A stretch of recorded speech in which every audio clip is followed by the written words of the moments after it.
inside you. Sometimes patients will convert to wanting to stop once they see some of the effects that smoking has had on them. For instance, if we get these breathing tests, some pulmonary function tests, they show a very low lung function, and it's kind of there in black and white. That's sometimes a motivating factor for patients. Yeah, I knew I was bad. That you mean I've lost 70% of my lung function? Yes, sir, that's what I mean. That can sometimes serve as a stimulus to say, to want to stop. What other, besides wanting to stop, what else is out there? Well, the advice I give patients is that if they've never tried to stop, start with the simple things first. You know, cold turkey works for some people, doesn't work for others. Sometimes drawing up a little contract with yourself.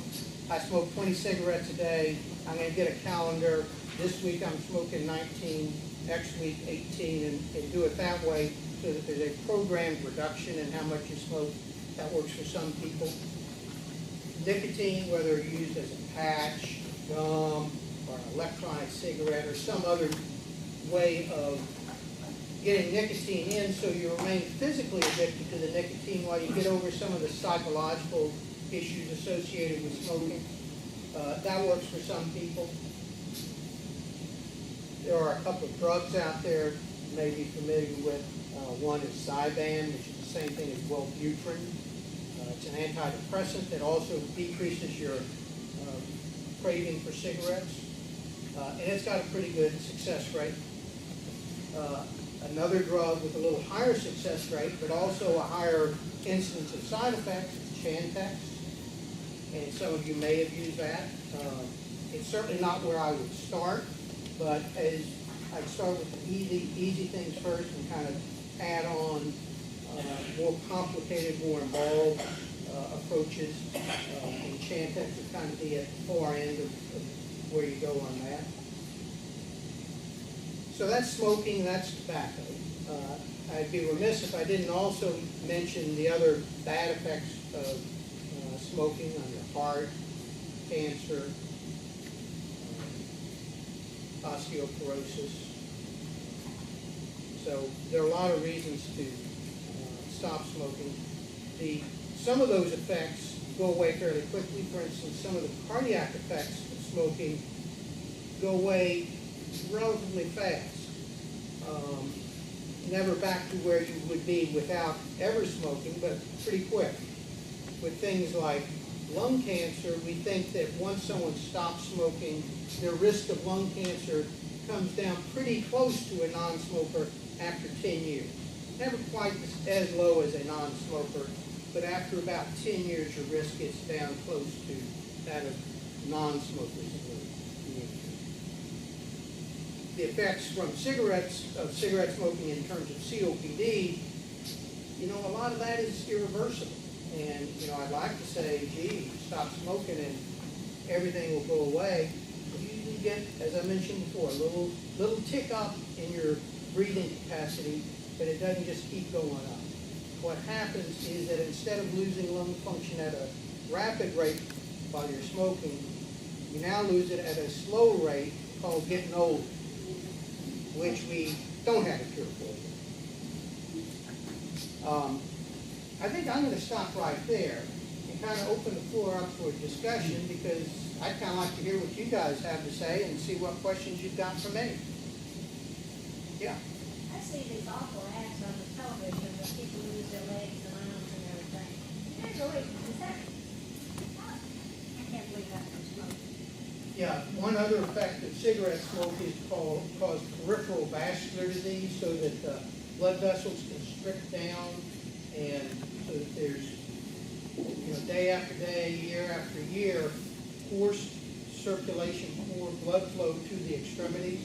And yes, cigarette smoking can cause that. Or there are other things that add to that. That's what I wondered. Of course. You know, life is not so simple that it's one thing. Okay. But It's not just smoking, though. not just smoking, but, you know, some of those other things you can't affect, like genetic things. But no one's paying you to go smoke cigarettes. So that is something that you have control over, as opposed to things that you can't control. It could happen, cigarettes would enhance it. Yeah, right. Cigarettes absolutely contribute to that. My mother, I was always told, my mother and father, both their families had, well, how did they say it, the elasticity in the lungs was not good. Right. And then we all smoked too. That's why so many of us got emphysema. Right. So elasticity. What happens with emphysema is you lose that elasticity. Right. Okay. So that you get this sort of floppy, loose bag of tissue rather than a normal spongy-like feel to the lung. Oh, right. Okay. Right. Yeah. What's the difference between asthma and COPD? Can asthma turn into COPD? Okay. The question is, what's the difference between asthma and COPD, and can one turn into the other? The first question is easy to answer. The second one's controversial.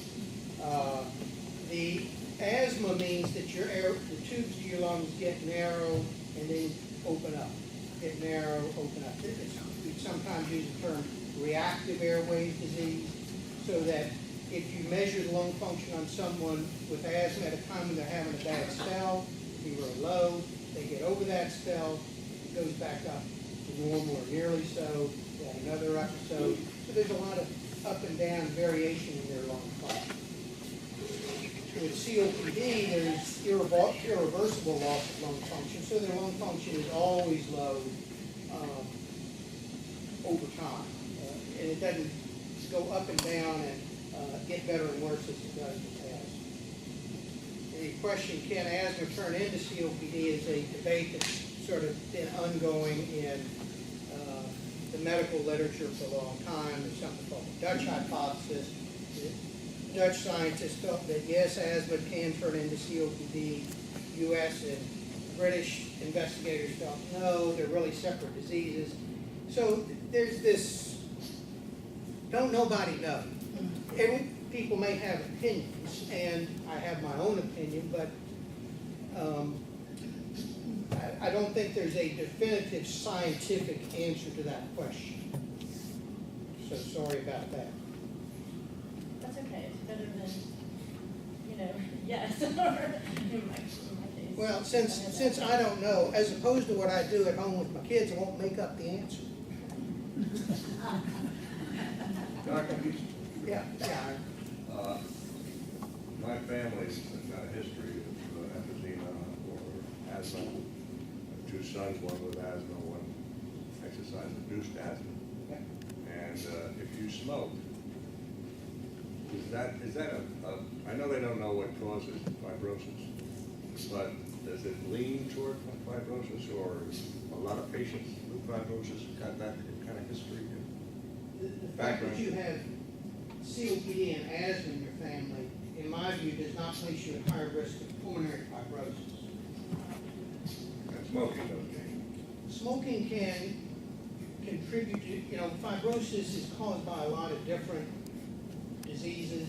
If you say pulmonary fibrosis as if it's one disease, and there are probably lots of different buckets that we can put this in. Some of those are made worse by smoking, but some of them really aren't related. So the answer is more complicated than, yes, smoking causes all cases of fibrosis. It can contribute to some cases of fibrosis. That answer your question? Oh, sorry. I mean, there's no cure for it, so there's no cause either. Right. Well, in some cases, we do know the cause. For instance, toxic exposures can cause fibrosis. So that fibrosis is kind of the end stage, the end result of a lot of different insults. Okay?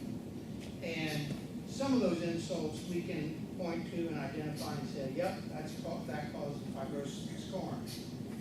But there certainly are a lot where we've not yet figured out all the steps, all the mechanisms by which fibrosis occurs, and why Ira gets it, Lynn doesn't. Okay, so many years ago, you diagnosed me with COPD, and emphysema went right along with it. Now, I'm starting into asthma. Does that usually follow along with it? Well, some of this may be how people choose to use these words, okay? And different people will use different words to mean, use the same word to mean different things. To me, asthma means that you have a lot of fluctuation in your lung function. And perhaps that's what you're experiencing now. Whether you want to be a purist and say, well, no, that's not really asthma, that's COPD with an asthmatic component. It's a lot of, how you want to use those words and what you mean by it. We treat both asthma and COPD with similar medications. There are some medicines that clearly work in asthma and don't have any effect with COPD. But there's a large group of medicines that really overlap and are useful for both. So that distinction becomes a little bit arbitrary.